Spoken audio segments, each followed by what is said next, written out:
When scouts talk about Cameron Boozer, the number one thing they talk about is the winner that he is at every level.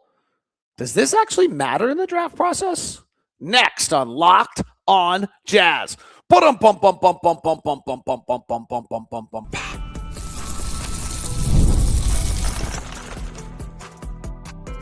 You are Locked on Jazz, your daily podcast on the Utah Jazz.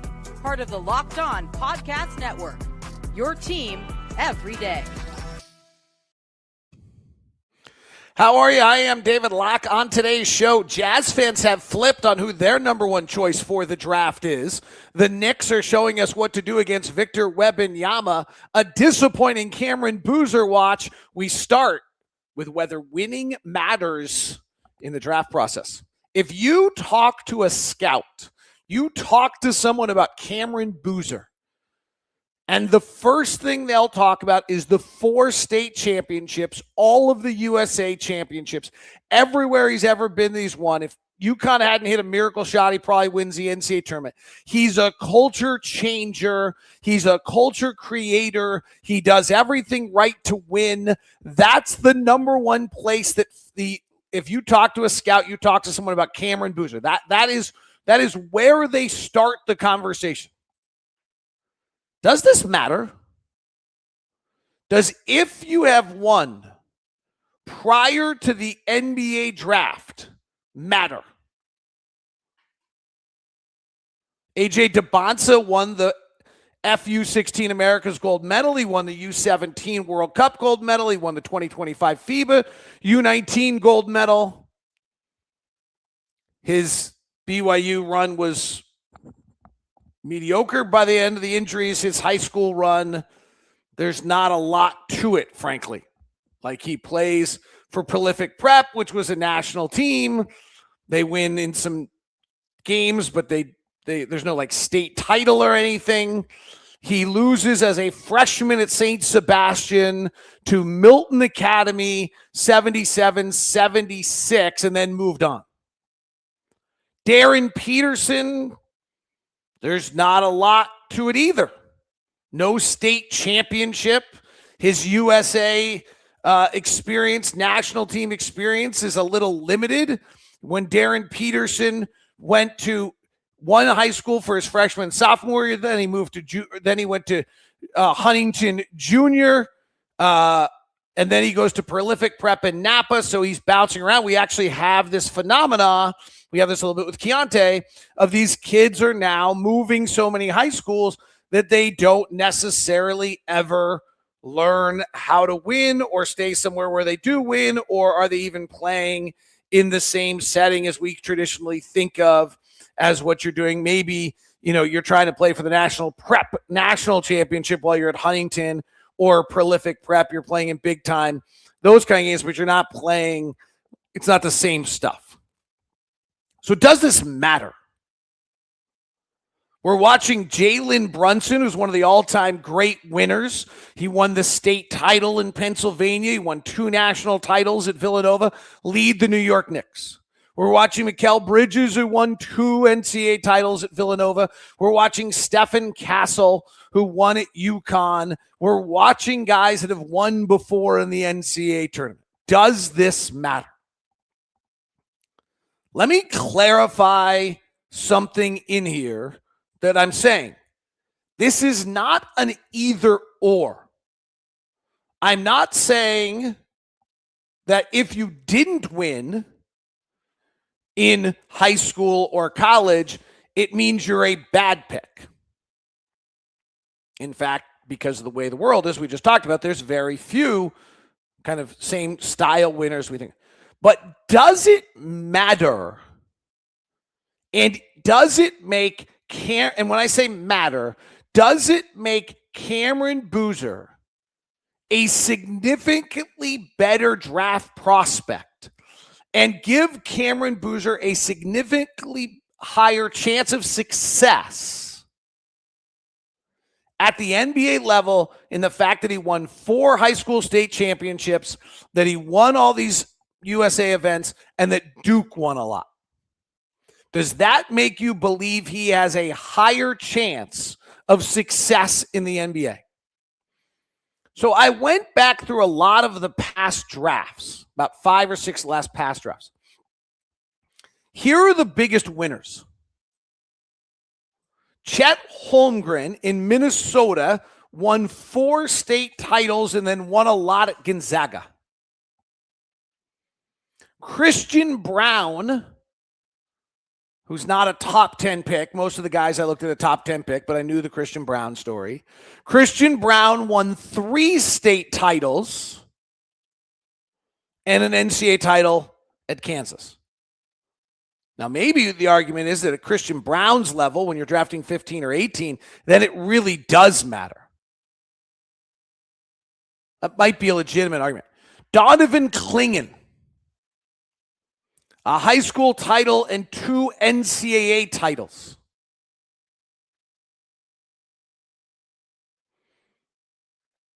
Paulo Banchero won the Washington State title, then finished a runner-up, and then won some at Duke, but not all the way.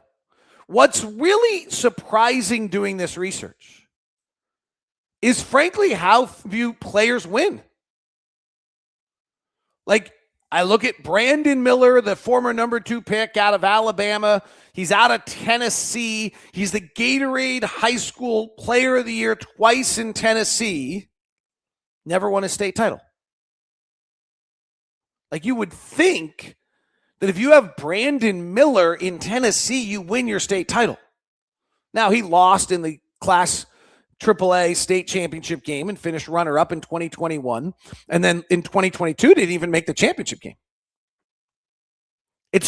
And then goes to Alabama, and they have the number 1 seed in the regular season. They're 31-6. He does win the SEC championship game, but he loses in the Sweet 16. You kind of put him somewhere in there. Reed Shepherd, Kentucky stud. But he made the Sweet 16 in his state championship. They never won the state championship. In fact, they ended in the first round of the Sweet 16 his senior year. It's surprising. And then Reed Shepherd loses in the round of 64 to Oakland in the first round of it. He's an absolute opposite of a winner. Stefan Castle out of Georgia. Now, playing in Georgia is a little different than playing some other places, but he's pretty great. He's the McDonald's All-American, 5-star recruit, one of the top players in the country, USA U18 gold medalist. I'd classify him as a winner.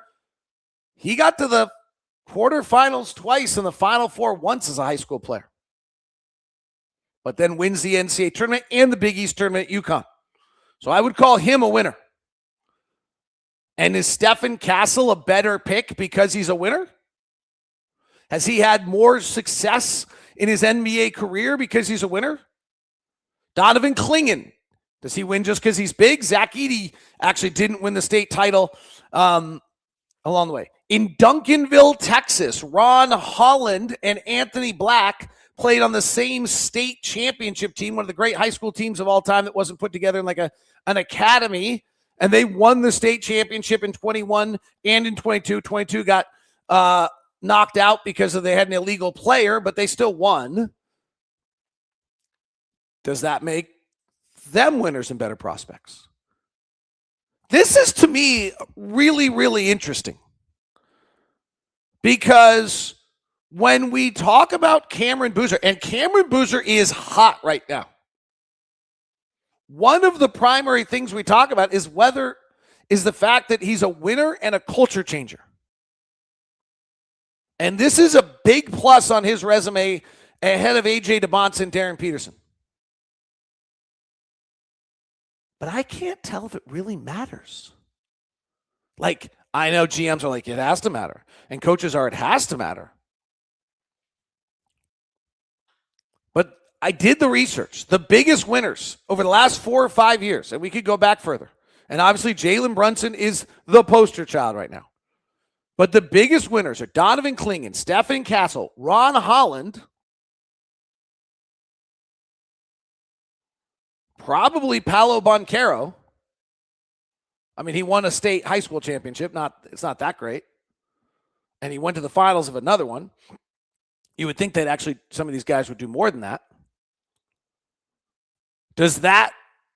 Have those guys had a better chance? Jalen Brunson, Donovan Clingan, Mikal Bridges, Christian Braun, Stefan Castle.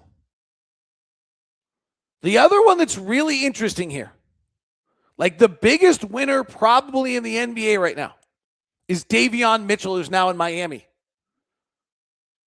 He won the national title at Baylor. He was an Auburn recruit, and he won like 2 or 3 high school state championships. Is he having a better NBA? Is he overdoing what was expected of him? You decide. I watched Cameron Boozer's pick and rolls because I keep thinking Cameron Boozer's going to have half of his possessions of his NBA career. He's going to have the ball in his hands.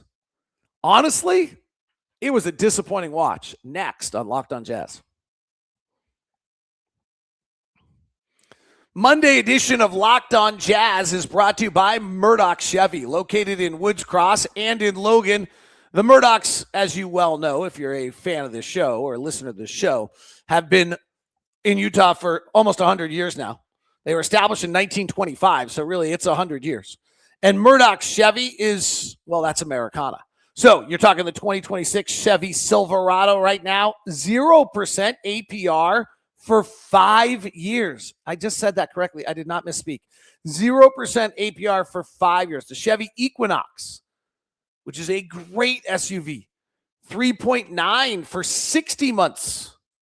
So some great deals going on in the Chevy Traverse, which is another one in their SUV lineup, 2.9% APR for the Chevy Traverse. So if you're in the market right now for a Chevy, it's Murdoch Chevy, and it's located in Woods Cross. Email me first at dlock09@gmail.com. That's dlock09@gmail.com to get your Murdoch Chevy. Today's show is also brought to you by FanDuel. Are you going to get into the action tonight for the NBA Finals? It is here. Tonight's matchup with FanDuel in this NBA. Looking at the line, the New York Knicks at home with a 2-0 lead in what's been an incredible final.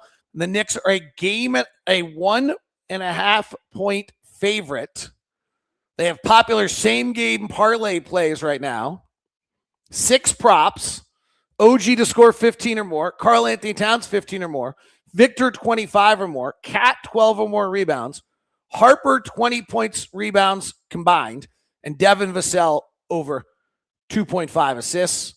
$10 wins you $170 if you nail that one. Plus the score 20-point parlay builder, also available for you, all at FanDuel. Right now, the line just minus 1.5. I think they should have a line on what time the game actually tips off with the president attending and the mess that's going to be. That's really what I think they should have is a tip-off time. Yes, because when the U.S. Open came, it didn't go well when the president came in the U.S. Open. They delayed by like 30 minutes. We'll see. That is over at FanDuel.com. Thank you for making Locked On Jazz your first listen, and thank you for making Locked On your first listen each and every day and making us the #1 sports podcast network. If you are a Locked On everydayer, you got this video.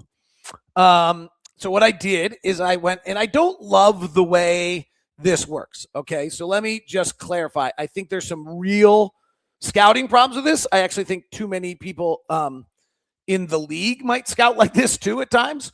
So I went to Synergy, and I watched just Carlos Boozer's pick and rolls in reverse order. So his oldest ones, his most recent ones first.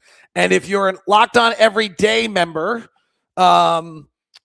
you got the video, and I just talked through it. So it's exclusive just to Locked On Everydayers. I think I emailed out to every everydayer, not just the All Access members this time. But generally these things have only been for All Access members. So it's an unlisted video. You guys got it. If you want to join the Everydayer Club and get that video, if you join now, I'll make sure you get it. Just email me and let me know. And I'll have whether you joined or not. That's all at lockedonjazz.supercast.com. The flaw in this video is that I'm only watching Cameron Boozer's shots off the pick and roll. So it doesn't have his passes and his. It was not great. It was actually super bummer. Because I believe on Cameron Boozer that over half of his possessions as an NBA player, he's going to be initiating the offense, 6'10", 250 pounds, good footwork, great balance, good vision, really interesting kind of modern new point guard. Paulo Banchero does the same thing. Luka Doncic is not that far off, 6'8", 250. Like this is, Luka's probably 6'9", 250. This to me, and is got a chance. This to me is what, when I watch Darryn Peterson and when I watch AJ Dybantsa, I get the athleticism and can jump higher than everybody else and can run faster and their bodies are incredible. And then I try to come back to like, it's basketball. It's not track and field. And that it's in the sense that it's basketball, like how you move, what you do, what your balance is, what your vision is, what your touch is, what your craftiness is, matters. Luka, right? Luka slipped a third in an NBA draft because we thought he was European and not athletic enough. He averages 35 points a game. He's probably the best offensive player in the game. His defense is a problem. And so I watch Boozer and I kind of like, I'm trying to see, what is he? Like, is there a chance that he's, and to me, I keep calling him Cade Cunningham. And the reason is because when if you go back and read the Cade Cunningham draft stuff, the book on Cade Cunningham at that stage of his career was that he was an elite, all these things, but he was not an elite athlete. And that he was a little stuck to the ground, and there were some real concerns about him. He's 6'6" instead of 6'10", but he's a big 6'6". And if you look at Cade Cunningham and his first year he shot 58% at the rim, second year 54, next year 56, and this was in the 28th, 16th, and 17th percentile. And when he exploded as an NBA player in his fourth year, it was because, and really his third year because he only played 12 games, because he got better at the rim, not a lot, a little bit, but he actually added the floater game. He went from 37% on short mid-range shots to 49%, and now he's up to 63% at the rim. He's about league average. And so I really think that, like, this is a good comp because of the fact that, like, Cade Cunningham came to our league and wasn't that athletic. And maybe this was a bad film because it only was Cameron's shots, but this was not good. So one, the off-the-bounce three, he's short on all of them on a collegiate three. All of them. Secondly, he does not want to finish with his left hand at the rim. So every left-hand drive, he drives left and he circles back over his, if he's driving left hand, it's back over his left shoulder to his right hand into the middle of the paint. Every time. I don't know that that's going to be a great answer in the NBA. Because now you're turning your back. His right-hand drive is pretty powerful, and he can bogart guys and get to the rim, and there's something there. His handle was a little less good than I thought it was going to be. He's pretty crafty. He gets off stuff. All of his pick and rolls are pick and pops. Every single one. He's never playing with a rolling big. I mean, it makes sense. He's the big on the floor. You're getting the small guard to set the pick. He's often rejecting the pick to his left hand. He seems to prefer to go to his left hand to get back to his right in the middle of the lane. More often than not, he was shaded that way sometimes, but he seemed to choose to go left-handed a lot. And then there are times where he gets roofed, as you say, like where he gets blocked from the top, where he gets in there and he jump stops and he pump fakes because he's not particularly athletic vertically. I tried to watch it really closely to see if this was a spacing issue in the collegiate game. I didn't feel that way. Duke's pretty good. Duke's got a lot of guys who can shoot and move and are around. And so I got to say, this was on Friday. I had Darryn Peterson 1, Cameron Boozer 2, and AJ Dybantsa 3.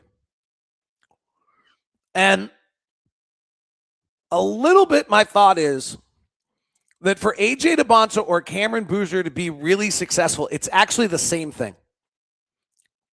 They're going to have the ball in their hands a lot. They're going to be initiating the offense and playing some pick and roll a lot. Cameron Boozer is going to get some other things off switches in the post and things like that, and AJ is going to get some isolation. But AJ doesn't play any off ball.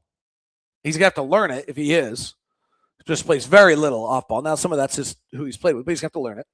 And Boozer plays a lot of different things, but it's not like you're not going to be sending him on a ton of off ball pin downs the way we do with Lowry Markkanen, I don't think. And I kind of began to believe that Cameron Boozer was going to be better at initiating offense and playing with the ball in his hands than AJ Dybantsa. Neither of them have been good defensively. And so I had moved Boozer ahead of AJ Dybantsa. I mean, as I said on Friday, like this is 36, 33, 32, like 30%. I mean, these are so close now. I mean, I think these guys are so close. But this watch, the video that I watched, and again, I did it maybe the wrong way. It was synergy, and it was only his shots. It was underwhelming. It led me to believe less that Boozer's really going to be able to initiate the offense from a pick and roll standpoint. As many, if he's playing 70 possessions a night, I thought 30 possessions a night. Now, he may play a handoff game in our 5-out system. If we draft him, he would be very, very good. He's playing 5-out, and he's popping, and he's shooting his 3, and it's probably still very effective. It's just not effective in the manner that I thought it was going to be. This put some question in my mind of whether I really believe that he can do what I think he can do offensively. The same way, frankly, that watching AJ Dybantsa and his inability to shoot the 3 off the bounce in the pick and roll game put some doubt in my mind of whether or not he put some doubt in my mind, right? Both these guys, their floor is still super high. On Dybantsa, I have said that his floor to me is Pascal Siakam, RJ Barrett, Julius Randle, Paolo Banchero. All of them average 20, and 3 of the 4 have been an all-star. The floor on Cameron Boozer is still super high. It's still 17, 18 points a game, 8 or 9 rebounds, 5 assists. But I began to think that he actually might be 18 points, 10 rebounds, 8 assists a game. Like really game-changing with the ball. I'm less convinced of that today would be my point. Jazz fans have made a major change, according to this show, on who they want on their roster next year. I carry a lot of responsibility in my household. If something happened to me, there would be serious consequences. We have a mortgage. We got tuition. We got everyday bills. Those aren't going anywhere if something happens to me. And I know that's an overwhelming feeling, but I'm taking steps to protect my family by getting life insurance through Ethos. Ethos makes getting life insurance fast, easy, and 100% online. You can get a quote in seconds, apply in minutes, and get same-day coverage. There's no medical exam. You just answer a few simple health questions. You can get up to $3 million in coverage. Some policies are as low as $30 a month. And as of March 2025, Business Insider named Ethos the #1 no medical exam instant life insurance provider. Ethos has 4.8 out of 5 stars on Trustpilot with over 3,000 reviews. Protect your family with life insurance from Ethos now by going to ethos.com/LockedOnNBA. In as little as 10 minutes, you can get your free quote and up to $3 million in coverage at ethos.com/LockedOnNBA. That's ethos.com/LockedOnNBA. Ethos.com/LockedOnNBA. Application times and rates may vary. Today's show is also brought to you by 5-Hour Energy. Cherry, lime, and blue raspberry. A flavor explosion going over at 5-Hour Energy, because when you think of those sweet cherry, lime, blue raspberry, the classic red, white, and blue freezer pops, right at the top of the list. Oh, 5 Hour Energy is bringing you that flavor combination into a new Firework Freezer 5 Hour Energy shot, blending sweet cherry, zesty lime, electric blue raspberry into one refreshing, inspired shot of iconic summer freezer pops. The flavor instantly takes you back to the childhood, grabbing that freezer pop right out of the freezer or right out of the ice cream truck, whatever it might be. And frankly, fireworks are going off in your taste buds and your brain because that's what you remember. So most energy drinks kind of blur together after a while, but this one stands out because it actually feels like fun, familiar summer. Cherry, lime, and blue raspberry. Ignite your taste buds with the flavor of summer. Get the Firework Freeze 5 Hour Energy shot today. For more information, visit 5hourenergy.com. That's 5hourenergy.com. Jazz fans have flip-flopped. That's what Mitt Romney was, right? In the elections, wasn't Mitt Romney a flip-flopper? Didn't somebody call him that? Or was that just every politician ever? All right. So let's go through some of the poll questions that I have asked you recently. This is pretty interesting. So we started with a question of who do you think has the most potential to become an NBA superstar from this year's projected top picks? That was 3 weeks ago. And AJ Dybantsa was 47%, and Darryn Peterson was 41%, and Caleb Wilson was 6%, and Cameron Boozer was 5%. Okay. Then the next question, who would you take number one as of right now? This was on Locked on Jazz 2 weeks ago. 56% AJ Dybantsa, 37% Darryn Peterson, 5% Cameron Boozer. Okay. Then I asked 2 days ago. And what's interesting is Cameron Boozer added 1 percentage point. He went from 5 to 6. And Darryn Peterson and AJ Dybantsa, on literally this, basically the same amount of votes, completely flip-flopped. Completely flip-flopped. Darryn Peterson was 37%. AJ Dybantsa is now 37%. AJ Dybantsa was 56%. Darryn Peterson is now 56%. Jazz fans have completely flipped and now think Darryn Peterson would be their number one pick. Now, maybe the question should be quite simply, in your perfect world, who do the Jazz get to draft? And maybe that will be today's poll question to see whether we really have flipped or not. All right. The big question is, how do you combat Victor Wembanyama? The first thing is you get him tired. He's exhausted. The Spurs are exhausted from what their last two series. That every time Victor's rolling, he's getting bumped by another guy and it's physical. It's because he's exhausted. So that would be my first thing. The second thing, you play 5 out and you make him guard and he's got to run all over the place.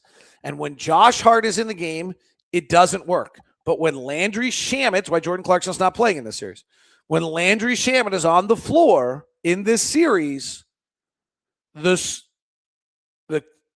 Knicks are able to play 5 out because of Cat, and Victor has to be coming out. And they're bumping him and doing all these things and trying to keep him close to the rim, and they're not able to do it. And at some point, he has to come out, and at some point, there's a back cut behind him. And they're getting to the rim at a pretty impressive level. And it's pretty eye-opening to see them do this.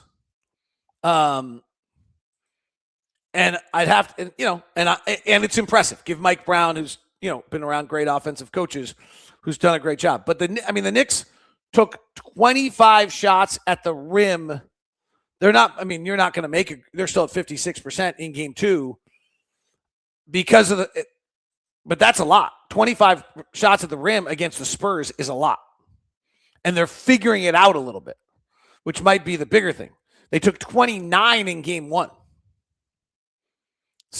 and made actually 65% in game 1. So they're at 28, 29 shots a game. That's impressive. So this is the model. Now this goes back to the Cameron Boozer conversation. Like Boozer's playing out there at a 5. The Jazz also get interesting. Like I said this earlier, I don't think Walker Kessler can play against Victor Wembanyama for a great deal. Yusuf Nurkic played against him very well by being physical and then running the offense on the outside. Can Walker shoot the threes? Walker shot the 3 last year. We're going to have to find out. If Walker can shoot the 3, sit in the corner, shoot the 3, that changes everything.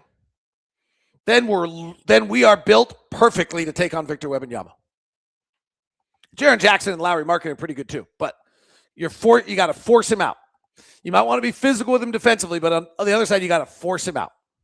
Make him move around. Create cutting lanes behind him. And that's what the Knicks have done.